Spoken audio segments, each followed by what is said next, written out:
GST में composition scheme. जी हाँ friends, आज हम बात करेंगे अगर किसी का बिजनेस 20 लाख से ऊपर है और 75 लाख रुपए से कम है तो उसको कौन सी स्कीम सही रहेगी, कंपोजिशन स्कीम ठीक रहेगी या जीएसटी के नॉर्मल स्कीम।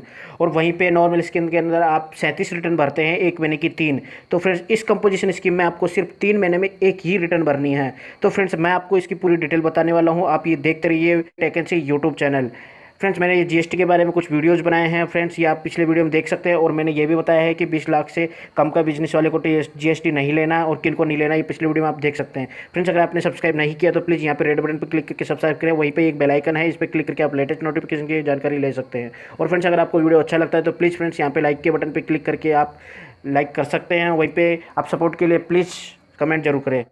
कंपोजिशन स्कीम क्या है तो फ्रेंड्स मैं आपको बता दूं, अगर आपका बिजनेस 20 लाख रुपए से ज़्यादा है और 75 लाख रुपए से कम है तो वो बंदा ये कंपोजिशन स्कीम ले सकता है। फ्रेंड्स आप देख रहे होंगे ये मैंने 50 क्यों लिखा है। फ्रेंड्स ये 50 उसके लिए है, वो राज्य असम, अरुणाचल प्रदेश, मणिपुर, त्रिपुरा, हिमाचल प्रदेश, मिजोरम और सिक्किम, ये वो राज्य हैं जहाँ पे बिजनेस कम होता है अदर राज्यों के मुकाबले। तो यहाँ पे 50 लाख की लिमिट रखी गई है कि आप 50 लाख रुपए तक का अगर यहाँ बिजनेस होता है तो ये बंदे कंपोजिशन स्कीम ले सकते हैं। और अदर राज्यों के अंदर अगर 75 लाख रुपये से कम बिजनेस होता है और 20 लाख रुपये के बीच में बिजनेस होता है तो वो कंपोजिशन स्कीम ले सकते हैं। तो फ्रेंड्स मैं आपको बता दूँ, ये कंपोजिशन स्कीम के अंदर सिंगल रेट होगा। अब मैं बात करता हूँ सिंगल रेट कैसे होगा। जो कंपोजिशन में ये 3 तरह के लोग ले सकते हैं।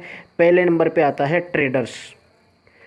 ट्रेडर्स का मतलब है जो सप्लायर, जो माल देते हैं आपको, वो बंदों के लिए इनकी। और दूसरे बंदे जो आते हैं वो है मैन्युफैक्चरर। मैन्युफैक्चर के अंदर सारे मैन्युफैक्चरर्स कंपोजिशन स्कीम ले सकते हैं, सिर्फ तंबाकू और आइसक्रीम का बिजनेस करने वाले इस स्कीम को नहीं ले सकते। और तीसरा जो आता है वो होटल है, छोटे होटल्स या रेस्टोरेंट जिनका बिजनेस 20 लाख से 50 लाख के बीच में होता है। तो इनकी मैं रेट्स ले बता देता हूँ। ये जो ट्रेडर्स है इसको सिर्फ 1% टैक्स देना है और इसको 2% देना है ओनली, और इसको देना है 5%। फ्रेंड्स यहाँ पे आपको टैक्स से मुक्ति मिल जाएगी अगर आप ये लेने की सोच रहे हैं तो। देखिए यहाँ पे सिर्फ 1%, 2%, 5%। एक बिजनेसमैन ट्रेडर से या सप्लायर है तो उसको 1%, मैन्युफैक्चरर को 2% और होटल वाले को 3%।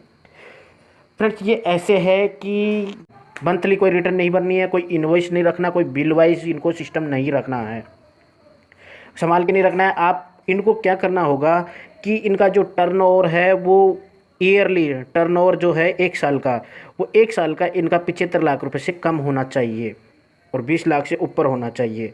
तो ये जो बंदे हैं ये बंदे स्कीम लेकर उनकी जिस फील्ड से है वहाँ से वो अपना टैक्स दे। राउंड फिगर में टैक्स देना है इनको पूरे सेल पे, जो भी टोटल सेल होती है 1 साल की उस पर हर 3 महीने की सेल पे इनको 1-1% या 2% या 5% जो भी जिस फील्ड से उसको वो टैक्स देना होगा। इन बिजनेसमैनों की टर्नओवर की गणना कैसे होगी तो मैं आपको बता देता हूँ कि इनके जो भी पैन नंबर से जो माल बेचेंगे ये उसकी टोटल सेल, और जो टैक्स वाली चीज़ें हैं उसकी टोटल सेल, और जो छूट वाली चीज़ें हैं उसकी टोटल सेल, और जो एक्सपोर्ट का बिजनेस है मतलब कि निर्यात का उसकी टोटल सेल, इन तीनों का हर 3 महीने के अंदर टोटल देखना है। पूरा टोटल देखकर उस पर अगर मैन्युफैक्चरर है तो 2% और ट्रेडर या सप्लायर है तो उसको 1% और रेस्टोरेंट वाला है तो उसको 5%। ये टैक्स दे देना है हर 3 महीने में, कोई रिटर्न नहीं है। रिटर्न कैसे भरनी है ये मैं बता देता हूँ कि आपको जीएसटीएन की साइट पर जाकर ये GSTR4 फॉर्म होगा, इसको भरना होगा इन बंदों के लिए, क्योंकि GSTR1, 2 और 3 ये वो बंदे भरेंगे जिनको मंथली GST भरनी है। लेकिन जो मंथली GST नहीं भरेगा, जिसने कंपोजिशन स्कीम ली है उसको ये स्कीम लेनी है तो उसको GSTR4 ये फॉर्म भरना होगा और ये 3 महीने में एक बार भरा जाएगा। कब भरा जाएगा मैं आपको बता देता हूँ। 3 महीने कंप्लीट होते हैं उसके नेक्स्ट मंथ की 18 तारीख तक भर सकते हैं। जैसे मैं बता देता हूँ, अभी चल रहा है जुलाई, फिर आएगा अगस्त, फिर आएगा सितंबर। तो इन 3 महीनों की ये बंदा अक्टूबर के अंदर 18 तारीख से पहले ये इसको भर सकता है। ये स्कीम लेने वाले को क्या करना होगा, मतलब क्या फ़ायदे हैं और क्या नुकसान है उसको तो मैं बता देता हूँ। ये जो स्कीम जो बंदा लेगा उसके पास से कोई अगर सामान लेने आता है तो वो बंदा इन बंदों से टैक्स नहीं ले सकता। किस चीज़ का ध्यान रखें, जिसने कंपोजिशन स्कीम लिया है वो किसी से भी टैक्स नहीं ले सकता, इस चीज़ को ध्यान रखें। दूसरा, वो बंदा एक ही राज्य में बिजनेस करना चाहिए। अगर उसका 2 राज्यों में बिजनेस है तो वो बंदा ये स्कीम नहीं ले सकता, सिर्फ एक राज्य के लिए लेगा, 2 राज्य में नहीं ले सकता। तीसरा मैं बता देता हूँ आपको कि इसके अंदर टैक्स क्रेडिट नहीं मिलेगा। मतलब कि आप अगर IGST दे के आए हो या दूसरे स्टेट से माल लेके आने में जो टैक्स लगा है उसका क्रेडिट आपको नहीं मिलेगा। मतलब कि आप टैक्स नहीं ले सकते, किसी दूसरे राज्य में बिजनेस नहीं कर सकते और आपको टैक्स क्रेडिट नहीं मिलेगा। वही बंदा कंपोजिशन स्कीम ले सकता है। तो इसके अंदर फ़ायदा यह है, जो आपसे माल लेके जाएगा उनको टैक्स नहीं देना, तो उन ग्राहकों को फ़ायदा मिलेगा।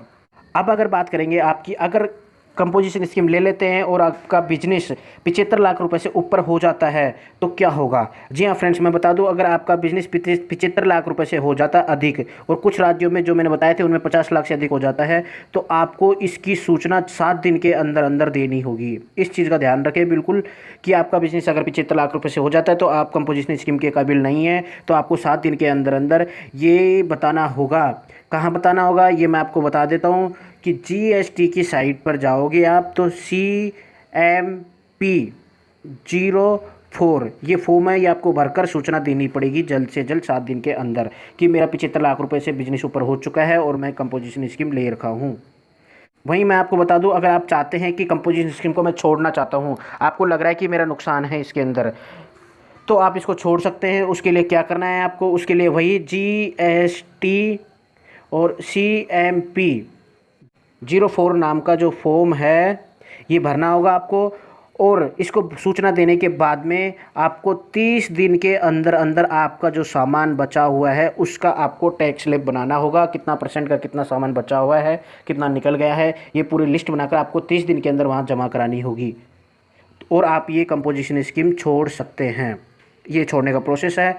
वही मैं आपको बता दूं, अगर कोई बंदा इलीगल इसका यूज लेता है, यानी कि वो कंपोजिशन स्कीम में आता ही नहीं है, या तो उसका बिजनेस 20 लाख से कम है या उसका 75 लाख से ज़्यादा है, और वो कंपोजिशन स्कीम का गलत फ़ायदा उठा रहा है, तो उसके लिए गवर्नमेंट ने धारा 73 और धारा 74 के अनुसार उसको दंडनीय अपराध माना है। तो फ्रेंड्स, मैंने आपको बता दिया है कि कंपोजिशन स्कीम के अंदर क्या क्या है। शायद मेरे हिसाब से आपको समझ में आ गया होगा कि कंपोजिशन स्कीम लेने के क्या फ़ायदे हैं, क्या नुकसान है और कितना आपको फ़ायदा हो सकता है। और अगर आपके कोई सवाल है तो प्लीज़ फ्रेंड्स आप मुझे कमेंट्स करके बता सकते हैं, कि इसके अंदर अगर मेरे से कुछ छूट गया है तो मैं आपको बता दूंगा। बाकी मैंने कंपोजिशन स्कीम बता दी है कि कौन ले सकता है और कितना उसका टर्नओवर होना चाहिए। तो फ्रेंड्स, लाइक और सब्सक्राइब ज़रूर करें। अभी के लिए थैंक यू।